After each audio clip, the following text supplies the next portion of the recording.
to Inspired Coach Podcast. It's Success Story Day, and I am so delighted to be bringing you a truly incredible success story today, particularly within the scope of success for coaches who live and work in Europe, as this coach does. Her name is Murielle Marie Ungricht. Let me tell you more about her. Murielle Marie is an internationally recognized and respected entrepreneur, philosopher, and business and career coach with a history of creating, funding, and selling businesses. After building and selling a web agency 10 years ago, she founded a coaching business focusing on mindset, change, and getting creatives and entrepreneurs unstuck. Murielle is a passionate advocate for social impact and is committed to empowering women and underrepresented groups. She's an expert in creative thinking, innovation, taking action, business development, and turning impactful ideas into profitable projects. She is also a published author, podcast host, and investor in early stage companies. Murielle trained with us here at the Beautiful You Coaching Academy almost 10 years ago now, and it has been so incredible to see her star just shine so brightly from where she's based in Belgium and her now global clientele. She has published a book this year called Get Unstuck. I am yet to read it, but I'm hoping to really soon. And I also want to let you know that in this episode ahead, Murielle shares very openly about her adult diagnosis of autism and how that has impacted her coaching journey and coaching business. She is a complete delight and deserves every bit of success that is now hers in her coaching business. Enjoy this success story ahead with Murielle Marie. Murielle Marie Ungricht, welcome to Inspired Coast Podcast. I am absolutely excited and thrilled to have you on as our guest today to talk all about your success story. Oh, thank you, Julie. It's so wonderful to be here. It's a dream come true. We've been at this for 10 years. I'm so excited. And now we're here, you know. I know. You were one of the very first coaches, not quite at the pilot group, but only a couple of courses in to study with us so many years ago now. And you have just been shining and blossoming and growing and doing the most incredible things online. And I cannot wait to share you with everyone. You are based in Belgium. I know you're in beautiful Greece at the moment, which is, jet setting around the world, working there and having a bit of a holiday as well.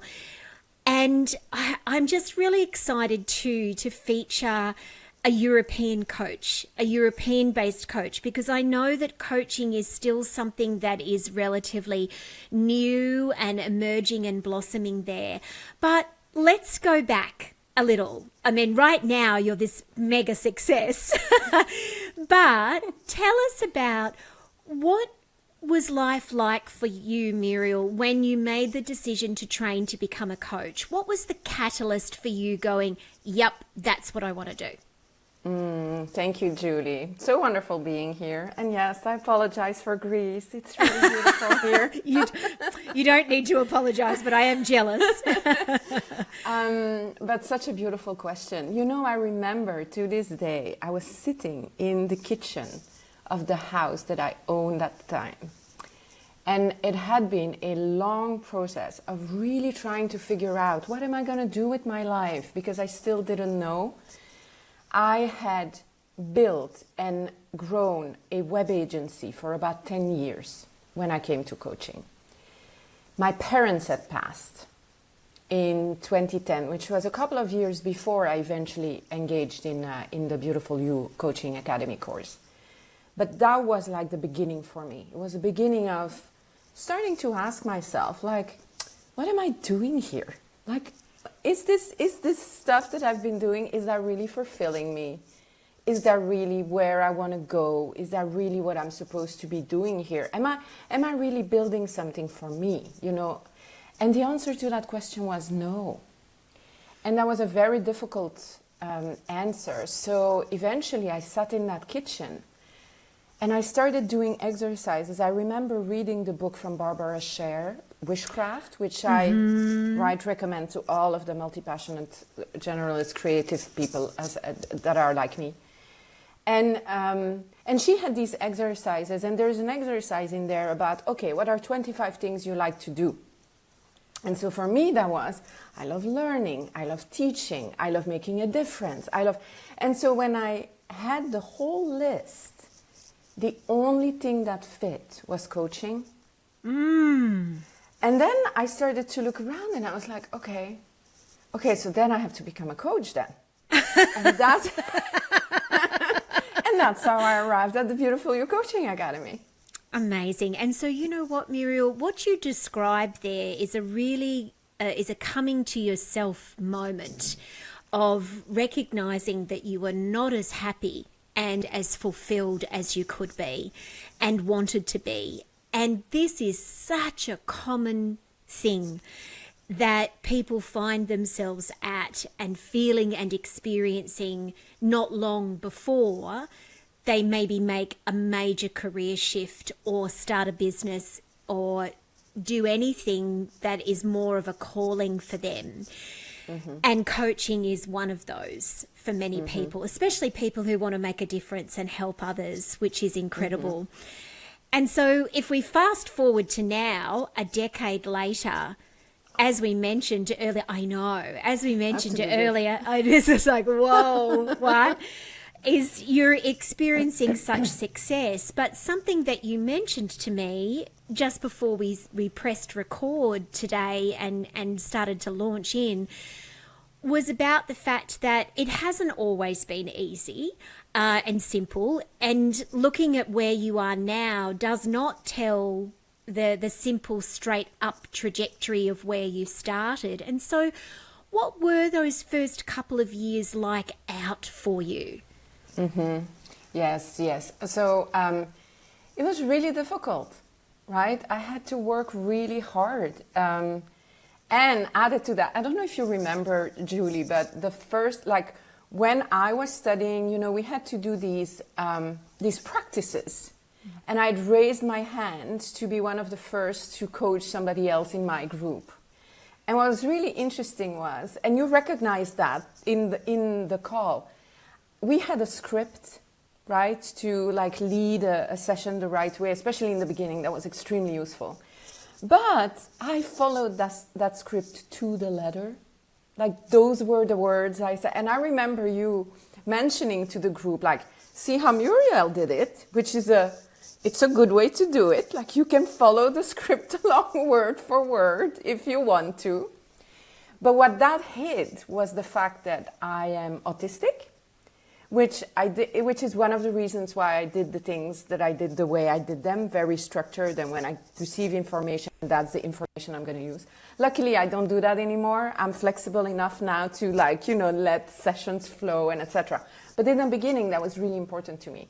And so in 2020, I received my diagnosis that I'm also neurodiverse and autistic, which was really important to me because, I mean, it's really my friends often say, you're so social, you're so amazing, you talk to people, you don't worry about it, like you're so confident. I was this little thingy that couldn't speak to anyone for many years when I was a kid. And so it's kind of crazy that I put myself in front of so many people. But the truth of it is, it also saved me. It gave me, it gave me this practice and this understanding of humanity in a way that I would never have had, had I done things differently. But so the first years were difficult. It's business. You have to fight. You have to hustle. You have to do the work. But I kept at it. And I kept on switching and understanding, like, what am I here to do? And I think I found it now, you know, with my book. I help people, like what you were mentioning, people being really unhappy and not knowing why and not being able to do anything about it. That's when I come in. That's the little piece I do. Yeah. You know, I help them get unstuck, basically. Yeah, and I want to talk to you more about your superpower of coaching, which is helping people get unstuck. And so I absolutely want to dive into that. But now that you've mentioned it and your diagnosis of autism, I would love to talk to you a little bit more about that, because only you can know, just the same as anybody else that now knows that they are neurodiverse, what life was like before that diagnosis. And that often it's one that's filled with loss and grief and heartache and challenges for all the things that you didn't know about yourself, didn't understand, you know, at that time. And so I just first of all want to say, Murielle, thank you for keeping at it and keeping going. There was obviously something about being a coach and being in business that really had captured your heart, and you have just consistently kept showing up for yourself. But obviously now with this diagnosis, you must understand yourself significantly better. How has that impacted your coaching and your business for good? Thank you, Julie. And thank you for recognizing that. Well, the first thing is that everything that felt like a problem became an asset. All the things that were, you know, causing friction in my life, when I realized where it was coming from, I could stop blaming myself for the friction, which is, of course, what you do when you don't know, right? You go through life thinking there's something wrong with me. Like, what's wrong with me? Why can't I communicate? Why are people always mad at me? Why can't I say the right thing? Why do I feel so awkward? And once I realized it, I had a moment where I went through, you know, grief and a lot of pain, because it's not fun discovering this when you're an adult. And I wish, like everybody else, that my youth was different and that, you know, things would have been different. But they aren't. So they are the way they are today, and that's fine. But I had to go through that to come out on the other side and to be able... So again, I was sitting at the kitchen table. I love kitchens, you know.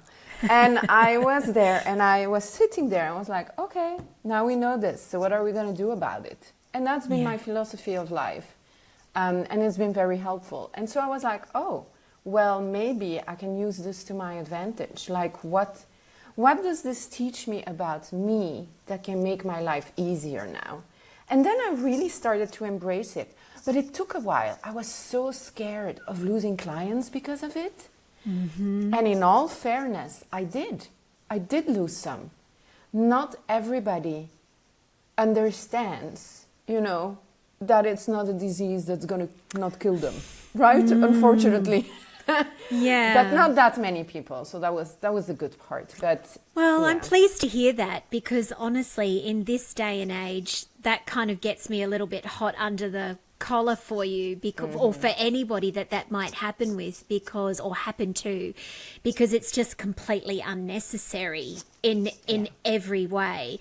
But it's not our job to turn ignorance around with everybody, especially when we're on the receiving end of it. You know, sometimes there are some people in life that cannot be open or educated or made aware, that they have a very fixed concept of what something or someone is, and they hold on to that and nothing will shake it for them, not even the truth.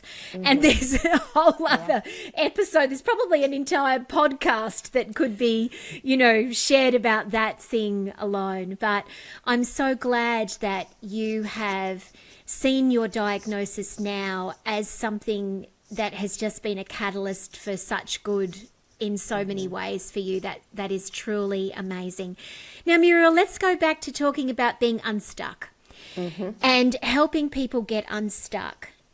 and particularly those people who consider themselves to be multi-passionate, multi-potentialites, anything where they have lots of different passions and interests, because I know that that's you, and this is the area that you have chosen to specialize in, niche in, work in, creatives, entrepreneurs, leaders who have all of these different passions, but are somewhat paralyzed in a way. They're stuck and don't know how to take the next steps or what the next best steps are.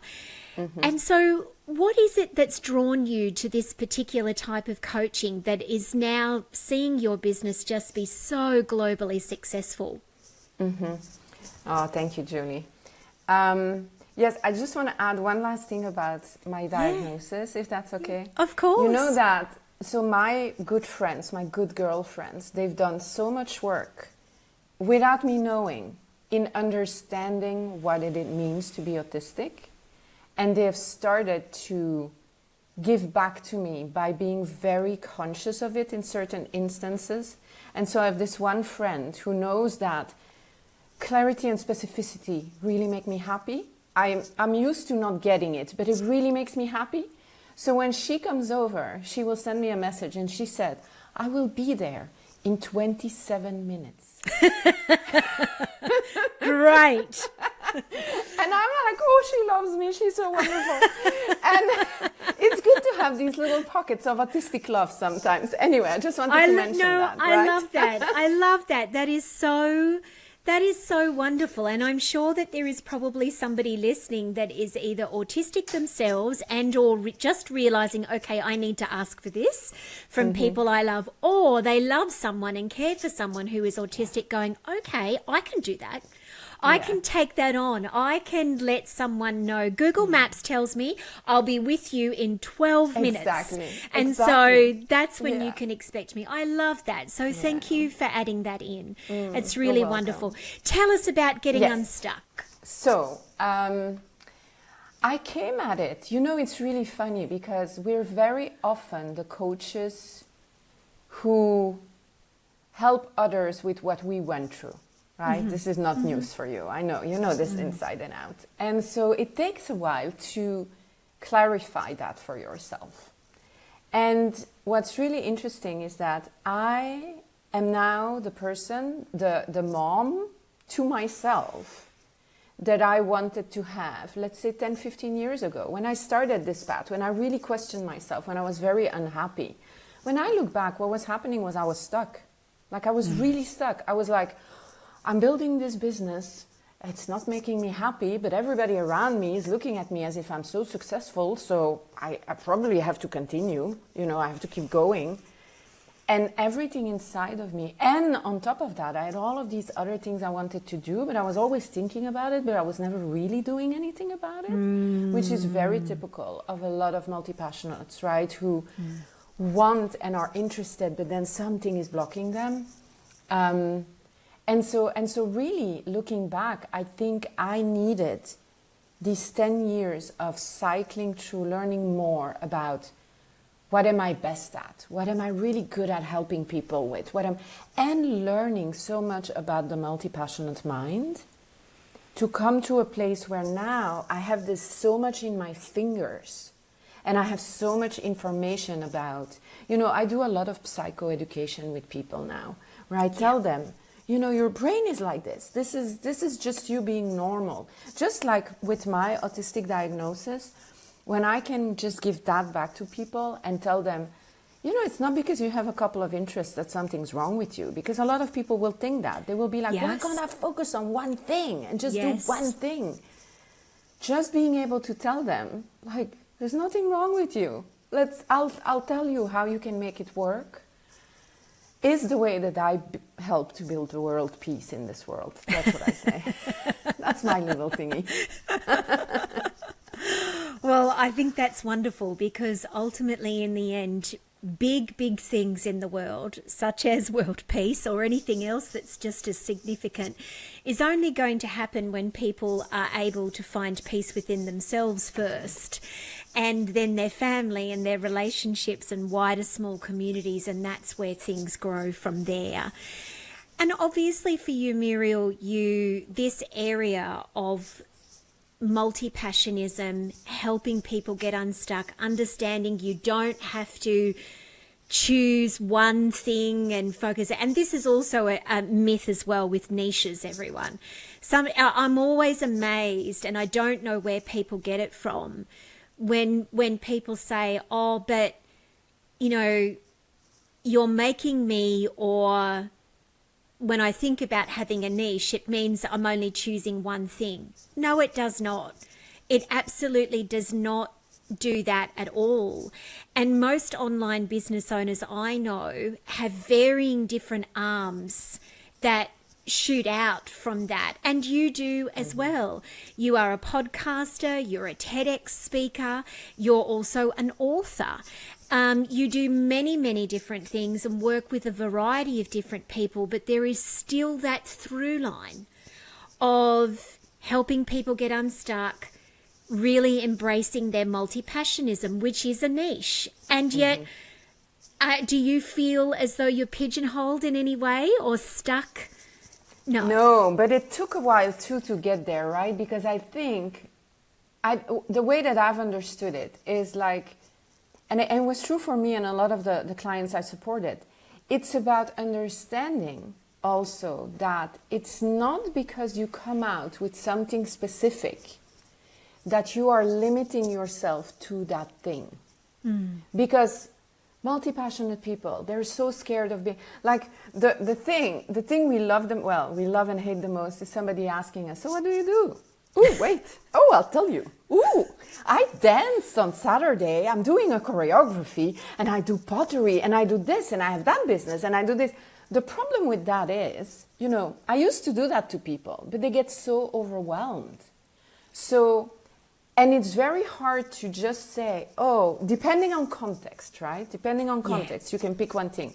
That doesn't diminish the fact that you're a multitude. But so based on the context, I still have to bite my tongue and go, I'm not going to talk about the dancing. No, this is not a good idea. I'm just going to say, I'm a coach. And I'm going to smile.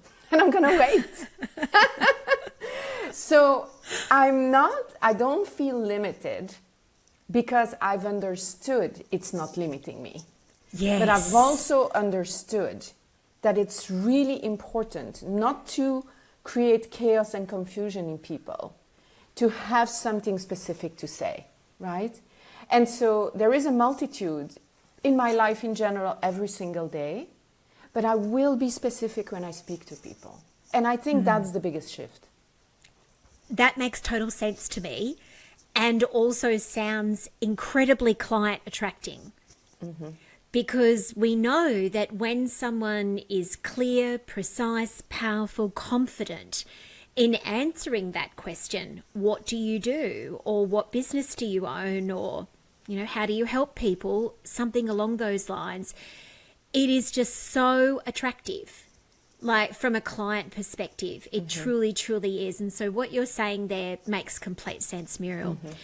Now, Murielle, yes, please go. I'm sorry. I have a tip maybe that could be helpful. Yes. So one of the things that's been really good for me as well is I kept at blogging, writing on my blog, right? And so I receive so many leads through that on a daily basis. Right now, after 10 years, my business really, like my website generates most of my business.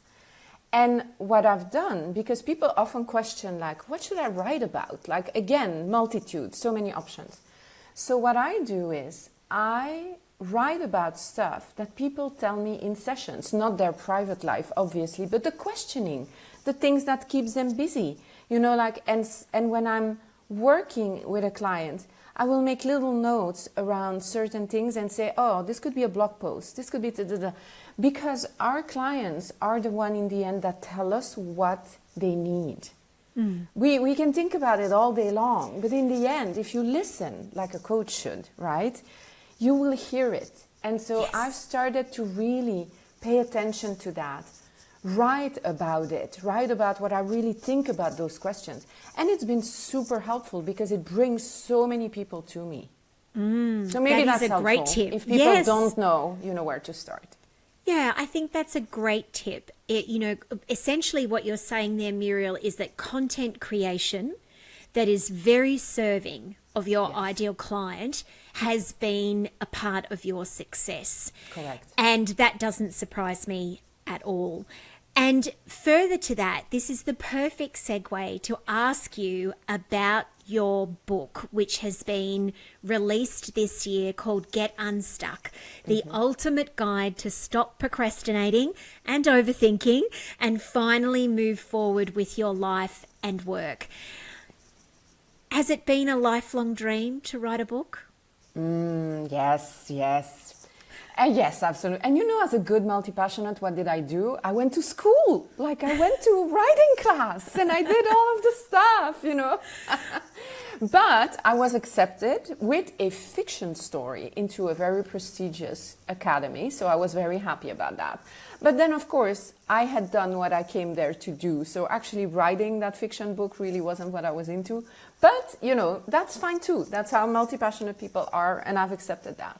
So I studied a lot, then I started writing, and actually that book really is my testament to 10 years of this work. It's what I've distilled from all the people I worked with, all the, the threads that I saw, all the stories that were coming back, all the same issues that were different but the same. Again, I think my autism is helpful because I'm really good at seeing systems and structures in things. So, and it's a tribute for me to the work that I've done, but especially to all the clients that really helped me to understand my work. Yeah, beautiful. Thank you so much, Muriel, and congratulations on that. Writing a book is no small feat at all. Muriel, I would love to finish up today by asking you to share with any person who is listening right now and thinking they'd like to become a coach, or they are a coach maybe in the early stages where you once were growing your business, and they know themselves to be multi-passionate. They have lots of different interests and are possibly struggling with that way of being that you were talking about before, which is lots and lots of ideas but spinning wheels, not really knowing what next to do, what's best. What would you love to share with them? That's such a beautiful question. Well, one thing I learned, and I consider this almost a Copernican revolution in my own life, but also in the life of everybody that I talk about this with. Clarity will never come from thinking, ever. But that's the big lie and especially for multi-passionate. So you have to imagine, we're all also great at overthinking. Why? Because we have a super active mind, right? Full of ideas and creativity and all of that. The problem with that is we can sit on the couch and we can mull over everything we want to do. I don't know if that sounds familiar, Julie. But we can mull over everything and we go through, that's going to be awesome. Yes, I'm going to do it. And then, the puppet show, the two old guys that are looking at the show at the end and go, it's amazing. And at the end, it's horrible. That's what we do with all of our ideas, right? But we actually never make any decisions on them until we try it out. Why? Because clarity is an elimination game. And you can't really eliminate any option if you don't feel it in your body. So you have to activate your nervous system just a little bit.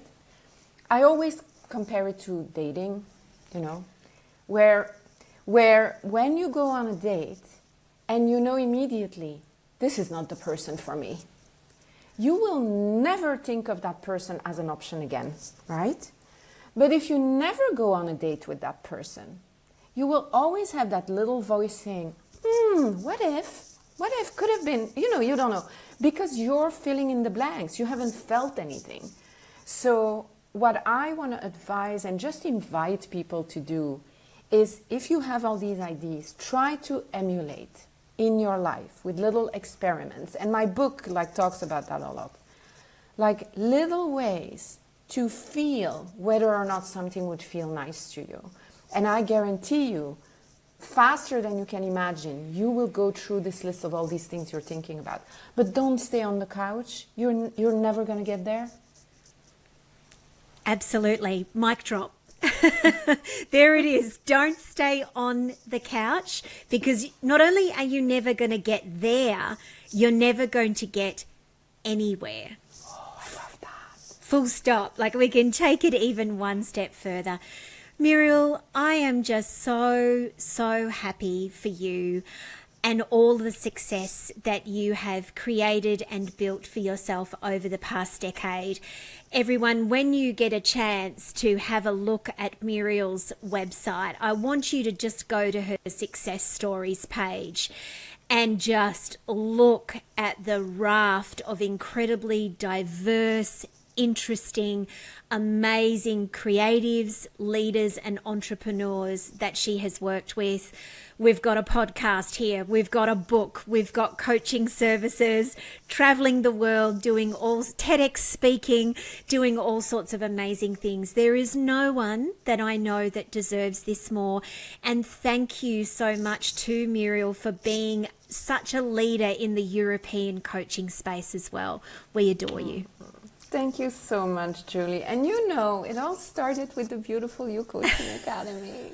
So if anybody's wondering where to start, I think they should go there too. Yeah. Oh, well, thank you so much for saying that. I would like to correct you there. I don't believe it started with us. You were really creating an incredible pool of gifts and talents and success for yourself way before you found us. We were maybe just the nudge along, you know, with the right training and the right community that you needed at the time to then platform from there. And so I'm just thrilled that we have been a small part of your journey. Oh, that's so beautiful. But you know, it's really a bigger part. Okay, I'm going to stop now. Okay, but we'll argue. Yes, we can up each other, but like, no, Julie, it was really... No, I'm forever grateful. It changed my life. And you know, I often say, I took this course, and when it ended, I had everything I needed to start working, and I did, right? And I think that's the difference between maybe me and other people. It's that you get the gifts, but then you have to do something with it, right? Again, don't stay on the couch. And so I did that, but everything was in there. Like, you had thought about everything, and I had a business, and I just started, you know, becoming a coach, and everything, you know, is history from there. And amazing history that it is. Thank you so much for being with us today, Murielle. Thank you so much for having me, Julie.